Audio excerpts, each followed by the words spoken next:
value truth, honesty, logic, compassion. How did those values start leading you away from the idea of a theistic God? Um, well, truth, I mean, I don't want to live a lie. Um, so once I began to study and to learn and to face a lot of these issues that I saw within the scriptures and within Christianity, within and looking at history and archaeology, um, I saw problems. I saw cracks within my faith and my Christianity, and so I just realized I could not live a lie. I had to be honest.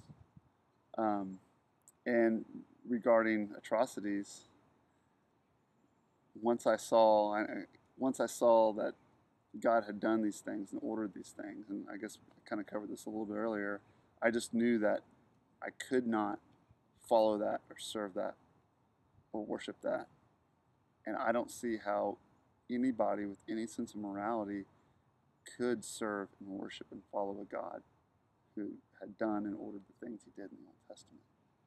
So I think my own humanity and my own integrity and my own compassion for others saw the evilness within the Old Testament and went with the biblical God. And I wanted nothing to do with that. Nothing. How did you seek refuge from your doubts at first? Oh, well, at first in high school and college, any sort of doubt, I would ignore it. I'd stick my head in the sand. You know, I think a lot of Christians do that. And then as I got a little bit older and progressed in my Christianity, and I started coming across these issues again, and there were times where I kind of tried to face them. And I think for myself, again, I can really only speak for myself. This is where cognitive dissonance comes into play. When I'd see something that made it look like the Bible was wrong or it contradicted, I'd have this weird feeling that when people experience that, it's cognitive dissonance. And people seek answers and they'll latch on to whatever apologist will tell them. And even if it's not 100% logical, it's kind of like when you're really, really, really hungry. Okay? You will eat that 4-day-old burrito at the gas station, right? Because you want to stop that hunger feeling. That's kind of what cognitive dissonance is. It's a hunger that you want to stop. And when you're really, really hungry, you'll eat that really, really bad 3-day-old burrito from the gas station. Well, that's what happens. That's what happened to me, and I think that's what happens with a lot of Christians when they see problems within the Bible. They will eat that 3-day-old burrito that the apologist has given them. Why don't a lot of people move beyond their cognitive dissonance? I think for me, for years, when I would experience this cognitive dissonance, um, and I would eat that 3-day-old burrito from the apologist, I think the driving force was I didn't want to lose my Walmart. I think that's what it ultimately comes down to. Your one stop my one for life, my one-stop shop for life. I didn't want, the thought, when I was going through my journey, the thought of walking away from Christianity terrified me. It's scary. Walking away from eternity and fellowship and worship and community and service and the whole laundry list of things you get when you go to church, I was going to be walking away from. And so that's part of the cognitive dissonance. That's why Christians or myself would take what the apologists say, no matter what, and buy into it. And here's the deal. For years, I defended my faith. And I'd run to the apologists and defend it. In my journey, I decided I was going to question it. And there's a very subtle difference.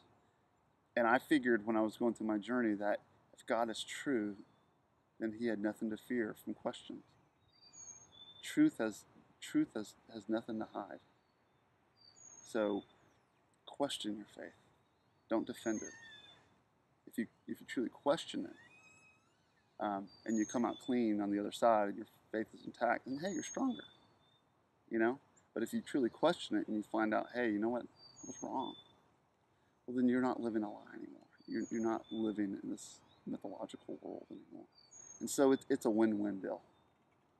So question. I'd really encourage Christians to question their faith. Don't defend it. As a person, why was logic important to you? I'm very analytical, and things need to add up.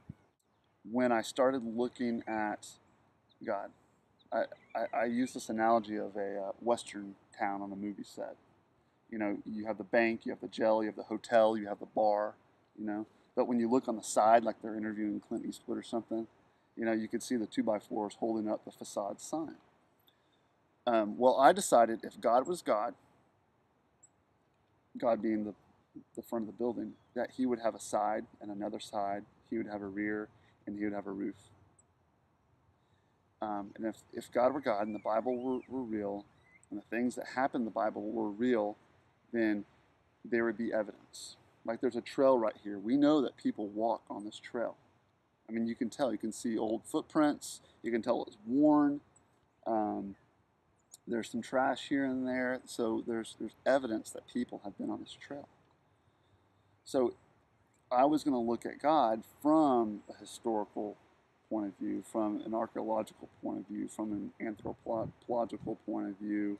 I was going to look at textual criticism. I was going to face God from all these different angles. And I wanted to kick the tires. I wanted to see the sides and the back of the building of God. And so I started doing that. And I figured his fingerprints would be there. But after looking at stuff and after studying history, not biblical history and not biblical archaeology, I wanted to look at just the mainstream. Hey, what's out there? I figured out that there wasn't a side and the back and the roof. And logically, that just didn't make sense to me. I figured we would see those things. I wasn't looking for 100% proof, but the Israelites were really taken captive in Egypt. And there were, it said there were 605,000 fighting men, so there had to have been about 2.5 to 3 million men, women, children, and fighting men.